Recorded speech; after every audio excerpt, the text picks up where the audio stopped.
erleben die Soldaten, wie unberechenbar Nordafghanistan geworden ist. Feuergefechte kaum 2 Kilometer entfernt. US-Soldaten sind in ein Taliban-Dorf vorgerückt. Kampfhubschrauber greifen ein, die Aufständischen feuern zurück. Im Norden Arisufi, da jetzt US-Kräfte derzeit in Stellung, haben sich da vermutlich eingegraben. Gegenüber liegen die Insurgents, in Stärke derzeit unbekannt. Immer wieder Mörserfeuer für die Amerikaner. Insurgents nennen die Soldaten die Aufständischen. US-Soldaten feuern aus der Polizeistation jetzt mit Mörsergranaten.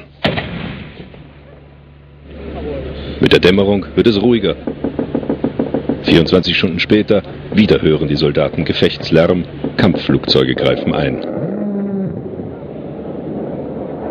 Später ziehen sich die Amerikaner zurück, die Aufständischen werden wiederkommen, auch die deutschen Soldaten werden weiterkämpfen in einem Krieg, der derzeit keine Sieger kennt.